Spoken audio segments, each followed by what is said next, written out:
morning, memoir writers. I'm on day 25 of writing a memoir, and today I'd like to say a few words about characters in memoir. Now, my writing, I have a uh, short word count goal for every day because I find that it helps me break through resistance. I say I'm going to write at least 400 words a day.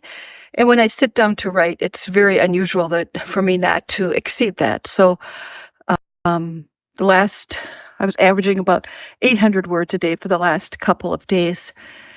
And in addition to that, I needed to stop and do some character development as I began writing about some other characters.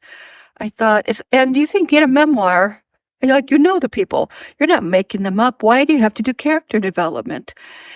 And most writing coaches and instructors would say it's important because you need to understand the characters yourself, if you are the narrator, and the other characters in your memoir.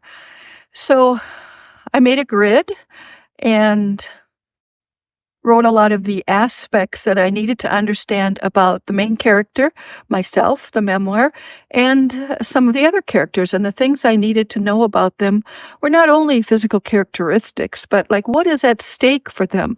What does each character want? And what's in the way?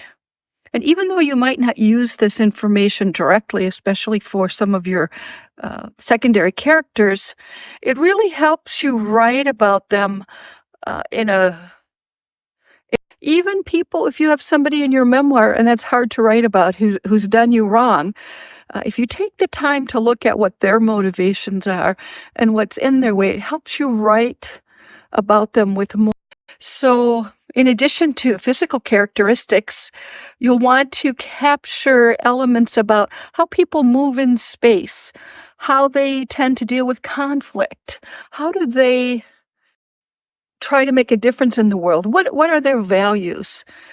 How do they move their hands when they talk? How does their face look? What does their laugh sound like? Anything particular about their gait? Anything unusual? I mean, all of those things can just make someone more interesting. And how open are they? How do they look when they listen? What is their education? Not just college. What do they know a lot about? What do they share? How do they share? So think about all of these things for all of your characters. And even though you're not writing about them directly, it may help you make them come alive on the page, which is essential. It should also help you differentiate your characters. If you have 3 people from the Midwest, which my memoir were from the Midwest, you might end up having all of their voice, the way they move be the same.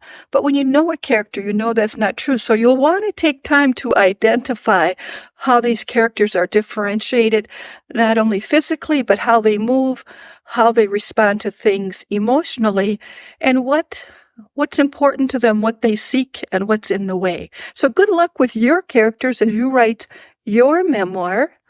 There are some links below if you'd like a copy of our 5 must-dos to begin your memoir. And we talked about those on day 1 and 2 of this YouTube playlist. So you can feel free to come through and write with me as you write your memoir. And feel free, if you have any questions, to contact us at thefirstperson.com and at our Facebook group. The links are all below. Happy writing!